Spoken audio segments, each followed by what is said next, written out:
जय हिंद बच्चों, स्वागत है आप सभी को हमारे एक और क्लास में। तो दोस्तों, आप लोगों को पता है कि हम लोग का जो चैप्टर चल रहा है वो मैट्रिक्स और डिटरमिनेंट चल रहा है। जो हमने प्रश्नावली 3.1 जो है पूरा कैसे कर लिया है। ठीक,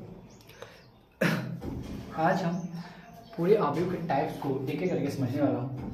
तो आज मैंने सारा पीपीटी फिर से तैयार करके लगाया है, केवल वीडियो आज बनाया और उसको शूट करके अपलोड कर दूँगा। ठीक है, तो चलिए। अवयव के प्रकार में यहाँ पर 10 प्रकार लिखा है। ऐसा नहीं कि अभी प्रकार नहीं है प्रकार, 1-2 प्रकार और है जो आगे आएगा, बोर्ड पे इतना ही आ पाया है। तो आज हम इतना कि सभी प्रकार को हम एक एक करके पूरी अच्छा से पढ़ने वाले हैं। पहला है अवयव के प्रकार में, पहला है वर्ग अवयव।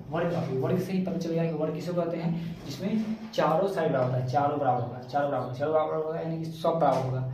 सब बराबर होने के करने का मतलब अवयव में तो दो ही चीज होता है, एक रो होता है, कॉलम होता है। यानी इसमें रो और कॉलम आपस में क्या होंगे, बराबर होंगे। उसी को हम क्या कहेंगे, वर्ग अवयव कहेंगे। देखिए, वर्ग अवयव क्या है, रो जो है वो कॉलम के बराबर होंगे, उसको क्या बोलते हैं, वर्ग अवयव बोलते हैं। अगर डेफिनेशन लिखना है तो आप लिख सकते हैं, वैसा अवयव जिसके रो की संख्या और कॉलम की संख्या बराबर होते हैं उसे वर्ग अवयव कहते हैं। ठीक, वैसा अवयव जिसके रो की संख्या एवं कॉलम की संख्या बराबर होते हैं उसे वर्ग अवयव कहते हैं। रेक्टेंगल अवयव यदि आयताकार अवयव का डेफिनेशन लिखना है तो आप लिख सकते हैं कि वैसा अवयव जिसके रो की संख्या और कॉलम की संख्या आपस में बराबर नहीं होते हैं उसे आयताकार अवयव कहते हैं। इस प्रकार उदर अवयव, वैसा अवयव जिसमें रो की संख्या कॉलम की संख्या से अधिक होता है उसे बोलते हैं उदर अवयव। चौथा है क्षैतिज अवयव, वैसा अवयव जिसमें रो की संख्या कॉलम की संख्या से कम होता है उसे बोलते हैं क्षैतिज अवयव। पांचवा है पंक्ति अवयव, वैसा अवयव जिसमें केवल एक रो हो और कॉलम की संख्या कुछ भी हो सकता है, वैसे अवयव को बोलते हैं पंक्ति अवयव। स्तंभ अवयव, वैसा अवयव जिसमें केवल एक कॉलम हो उसको बोलते हैं स्तंभ अवयव। शून्य अवयव, वैसा अवयव जिसका सभी एलिमेंट शून्य हो उसी को बोलते हैं शून्य अवयव। विकर्ण अवयव किसको कहते हैं, वैसा अवयव जिसके मुख्य विकर्ण छोड़कर सभी अवयव शून्य हो उसे बोलते हैं विकर्ण अवयव। मुख्य विकर्ण किसे कहते हैं बताएं, सब कुछ समझाएंगे।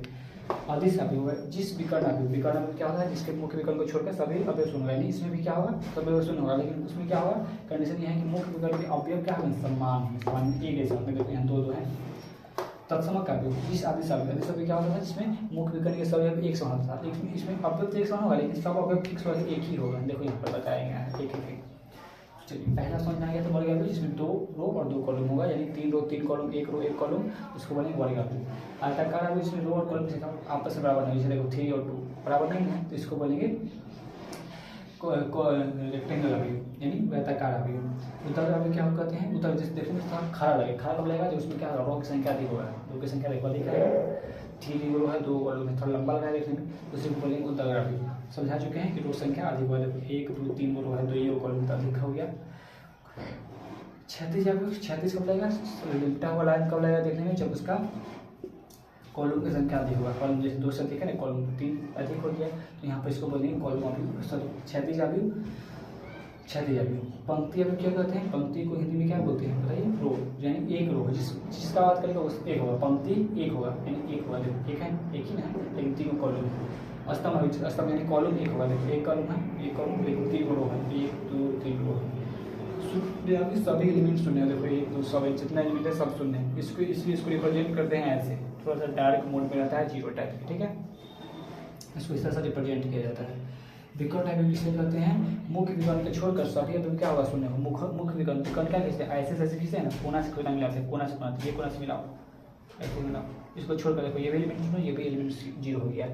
3/3 में देख सकते हैं, तो यहाँ पर देख सकते 3/3 का है, क्योंकि ये मुख्य विकर्ण का अवयव छोड़ दीजिए, बाकी सब क्या होगा, जीरो हो गया। अदिश अवयव क्या होता है, जिस विकर्ण अवयव मुख्य विकर्ण के अवयव को छोड़कर समान अवयव को छोड़कर बाकी सभी अवयव जो बचा वो सब समान होगा। देखो समान है, 2 2, उसे बोलते हैं अदिश अवयव। तत्समक अवयव किसे कहते हैं, समान तो होगा लेकिन एक होगा, उसी को बोलेंगे तत्समक अवयव। तो आज की वीडियो में इतना ही, आप लोग एक स्क्रीनशॉट लीजिए, मिलेंगे नेक्स्ट वीडियो में, तब तक ले जय हिंद, जय भारत, भारत माता की जय।